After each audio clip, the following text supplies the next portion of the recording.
welcome back to Bridal Sewing Techniques, and today we're going to talk about how to add pockets to a wedding gown. You want to get those brides to squeal and spin? Give them some pockets. Now, I do not have one set formula that I use for every bride, so I'm just going to show you how to customize it to your bride. You're going to have her stand in the dress and just kind of gesture with her hands like she's putting her hands in her make-believe pockets. When she does that, go ahead and in your mind or with pens, mark where the top of the pocket needs to be and where the bottom of the pocket needs to be, as far as the hole that she can put her hands in to put her hands in her pockets. Now, this is going to be different for each bride because the length of their arms and kind of where it occurs on the dress is going to be a little different. I'm going to show you measurements in just a minute, but I first want you to get accustomed to the general shape of the pocket. This is pretty much the shape that I cut out every time I do a pocket.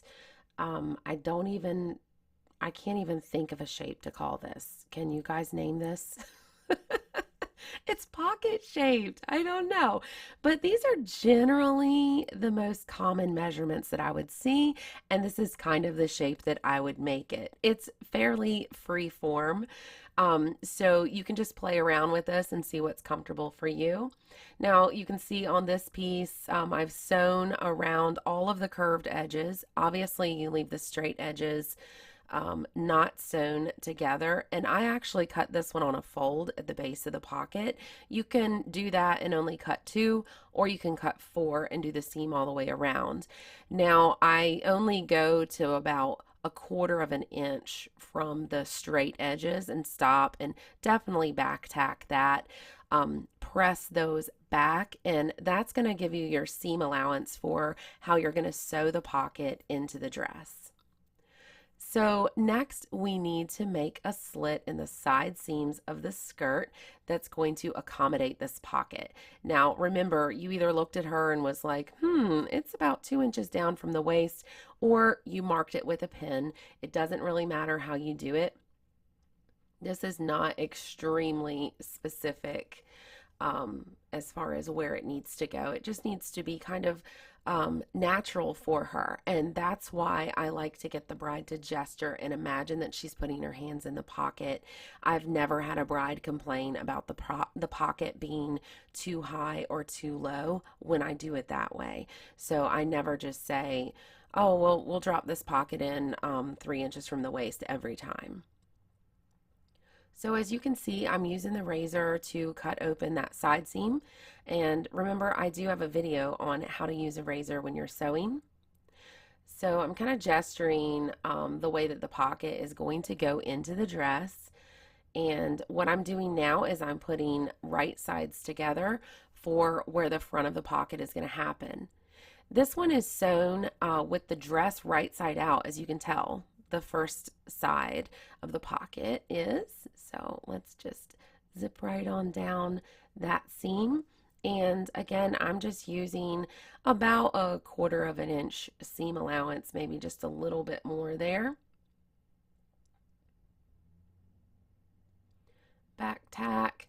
You definitely want to go ahead and back tack when you're sewing these, hit that reverse, so that way it's nice and strong where the seams start and stop. Hey, follow me on Instagram, by the way, at Bridal Sewing. I always have lots of things going on in stories there, short little videos and such. All right, I'm going to tuck that pocket in there, and now I'm going to go up underneath the skirt and go between the skirt layers. So between the outer layer and the lining, I'm going to find where those 2 seams are meeting for the pocket and the side seam of the skirt. I pinched it, as you could tell. I was looking at it from the outside. I pinched it, and then I just went ahead and pulled the dress wrong side out. We're going to have those 2 seams line up, and just make sure they're nice and smooth. Kind of give them a tug. Make sure nothing is buckling there. It should be pretty easy and straightforward to set this in. This is not a scary, difficult alteration. Guys, pockets have a bad reputation. And they're really not that hard. So don't stress about it. Just dive on in. I would take a damaged sample gown or a Goodwill find or something like that, or even some skirts of your own, and test this out a couple times, and then you're going to be astonished at how easy it actually is. So I did this same exact thing. I just sewed along that seam allowance and trim away the threads.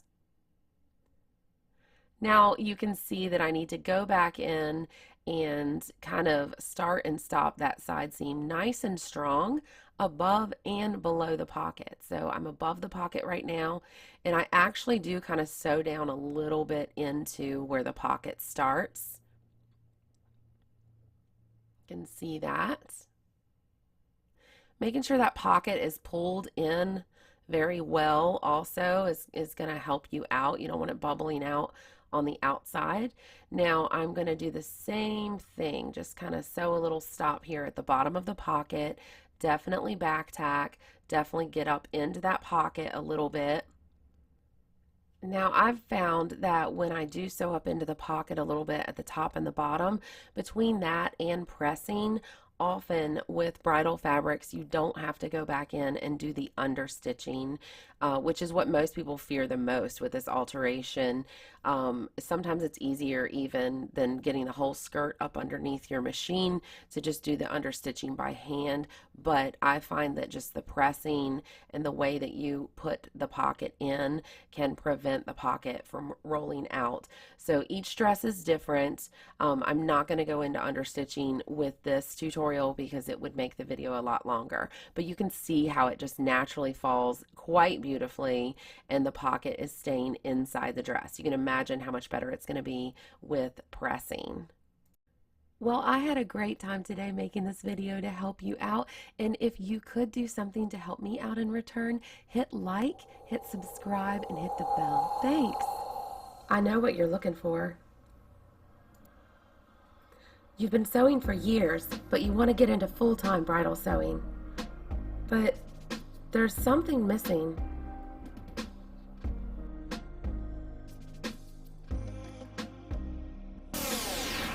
You're missing the backroom secrets, the industry tips and tricks.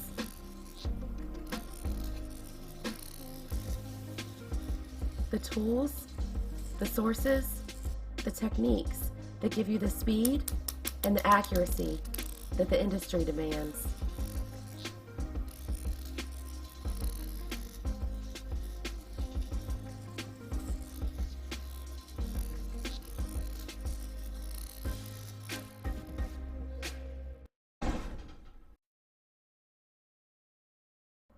You have found it.